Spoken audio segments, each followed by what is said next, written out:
अस्सलामुअलैकुम friends, welcome to my YouTube channel Hashim Mahmood. उम्मीद करता हूँ सब खरीद। आज मैं एक अपने दोस्त की तरफ मौजूद था तो वहाँ पे मैंने कबूतर देखा।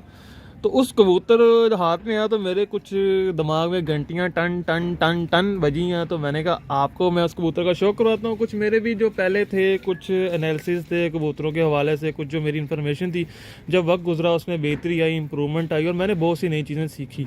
तो जो मैंने नई चीज़ें सीखी हैं मैंने कहा आप दोस्तों को भी बनता है कि आपको भी वो चीज़ें मैं सिखाऊँ, आप दोस्तों को भी वो चीज़ें दिखाऊँ। तो ये कबूतर है जनाब, देखने में आप देखेंगे बड़ा प्यारा सा हसीन सा कबूतर है, पर इन एक्चुअल देखेंगे तो इसको हम ठप्पा कबूतर कहेंगे। मेरे मुताबिक ये ठप्पा है, इसने उड़ना छुड़ना, इसने कोई नहीं बच्चा उड़ाना। क्यों नहीं उड़ाना? मैंने जो इसमें एनालिसिस निकाला, नंबर एक तो पहले मैं समझता था कि जब हमें भी इल्म नहीं था, जब हम प्रैक्टिकल फील्ड में नहीं थे, कबूतर का ये जितना ज़्यादा सख्त हो जाए ना शोल्डर, उतना ज़्यादा वो ठप्पा हो जाता है। उसमें पर खोलने में मसला होता है, उसको पर तेज़ कैंची की तरह चलाता है, जल्दी थकता है, जल्दी घर आता है। तो इसमें थोड़ी फ्लेक्सिबिलिटी होनी चाहिए जो कि इस कबूतर में नहीं है। दूसरी बात यह है कि इस कबूतर में यहाँ पे बिल्कुल गोश्त नहीं है, बिल्कुल कागज़ है। पर कागज़ होने के साथ साथ मसल्स जो है ना वो चीज़ को सपोर्ट नहीं कर रही है, अंदर को इतनी स्पीड से लेके आता है कि इसने पारों से चलाना ही नहीं है। दूसरी तीली के हवाले से बड़ी अहम मैंने बात करनी है। अगर आप इस कबूतर की तीली पे गौर करें, ये पहली तीली, ये दूसरी तीली, ये तीसरी तीली, ये चौथी तीली, ये जो है ना बेकार तरीन तीली जो है ना वो ये होती है। ये देख लें, इसको ज़ेहन नशीन कर लें, हमेशा के लिए याद रखिएगा। जितनी ये कोई मोटी बेस से तीली होगी है ना, और ऊपर भी देखें जाकर वो उस तरह ही है। पहली 4 तीलियाँ और चल रही हैं और अगली 6 तीलियाँ और चल रही हैं, डिफरेंस है सारा। तो जिन कबूतरों में इस तरह की कोई तीली आ जाएगी, तीली जो बेस से चले वही आखिर तक जानी चाहिए और इतनी मोटी तीली नहीं होनी चाहिए। शराजियों की होती है ये तीली। इसको मैं हल्का सा फोल्ड करूँ, इसने टक करके क्रैक आकर टूट जाना है, इसने सही भी नहीं होना। तो इस तरह की तीली भी आपने कभी कंप्रोमाइज़ नहीं करना। इस तरह की तीली जहाँ पे नज़र आए उसको पिंजरे से उठा बाहर फेंकना। ये भी उनको मैंने कह दी, इसको उठा बाहर फेंको। अगर इस तरह पल्ला देखते हैं तो आपको पल्ले में कोई ख़राबी नज़र आएगी, आप कहेंगे, जिसको नहीं इल्म हो कहेगा वाह भाई वाह, क्या पूरा सीढ़ी पर है, किताब पर है, जो भी कहना कह लें, कोई गैप नहीं है जी, पर को पर ने पकड़ा हुआ है, ऐसा खूबसूरत चढ़ाई चल रही है।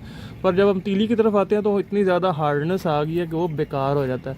उसकी एक दूसरी निशानी आपको बताता हूँ, ये इन ब्रीड होने की वजह से है। जब बच्चों को आपस में लगाते जाते हैं वो चीज़ें आती हैं, वो चीज़ आपको आँख से भी शो हो जाती है। ये पलक देख रहे हैं, जब इस तरह की पलकें आना शुरू रहती हैं तो मैक्सिमम कबूतरों में इन ब्रीड की वजह से ही आती हैं।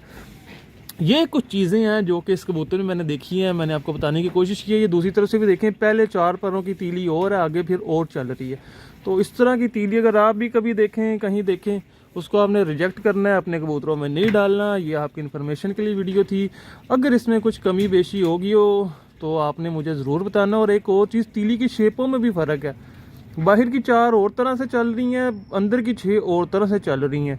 थोड़ा सा अगर आप गौर करते हैं, ये सारी चीज़ें आपको प्रैक्टिस से आती हैं, और प्रैक्टिस जब आप वक्त देती हैं चीज़ों को तो ये चीज़ें समझ आती हैं। कि ख़ास तौर पे ये पर मैंने एक अलहदा किया, ये पर देखिए मैंने अलहदा कर दिया। इसकी शेप देख रहे हैं, इस तरह का पर आपने नहीं सिलेक्ट करना, जोड़ों में नहीं डालना। ये कुछ चीज़ें थी जनाब आपके साथ जो मैंने शेयर करनी थी। उम्मीद है आपको वीडियो पसंद आई होगी। और जिस दोस्त के पास हम बैठे हुए हैं वो भी यकीन करें कि हमारी बातों का बुरा बिल्कुल नहीं मानेगा और वो इस चीज़ को फॉलो करेगा, ठीक है। अच्छा जी, ये मादी देखें जी, ये मादी आई है। अब उस नर के साथ ये मादी लगी हुई है। अब मादी को अगर आप देखते हैं, मादी उससे बेहतर है, उस नर की निस्बत बेहतर है। पर जोड़ा फिर नहीं सही लगा हुआ। जोड़ा इसलिए नहीं सही लगा हुआ, मादी की तीली भी देख लें हार्ड हो गई है, मादी की तीली भी मोटी है थोड़ी, उससे कम ख़राबी में है, पर ख़राबी में है सही है, ठीक है। तो जब ये दोनों आपस में लग गए तो फिर बच्चों का आगे से फिर अल्लाह ही हाफिज़ हो जाना। फिर बच्चे कभी भी अच्छे नहीं आने लगे, ठप्पे निकलेंगे, ज़ाया हो जाएंगे, गर्मी की कभी भी कार्ड नहीं निकालेंगे। बल्कि अव्वल तो ये है कि इन्होंने उड़ना ही नहीं है, भाग भूग जाना। मुझे तो ये लगता है इनसे चक्कर ही पूरे नहीं लगने। ये देख रही हैं, इसकी भी तीली मोटी हो गई। तो इस तरह के कबूतरों को आपने जोड़ों में नहीं लेके आना। इस तरह के मतलब कि बहुत ही मजबूरी है आपका, बहुत अच्छा ब्लड लाइन है, तो फिर उसके साथ जो उसको नर या मादी हो तो फिर उसको ऐसी उसके मुतबादल देना कि वो सारी चीज़ों को कवर करे, वो इतनी शानदार हो कि अब देखिए ना, ये क्या मतलब कि सारा मूड ही ख़राब हो गया कबूतर देख के। ठीक है जी, इंशाल्लाह अब आपसे मिलता हूँ नई वीडियो में। उम्मीद आपको वीडियो पसंद आई होगी। तब तक के लिए भी ईमान अल्लाह।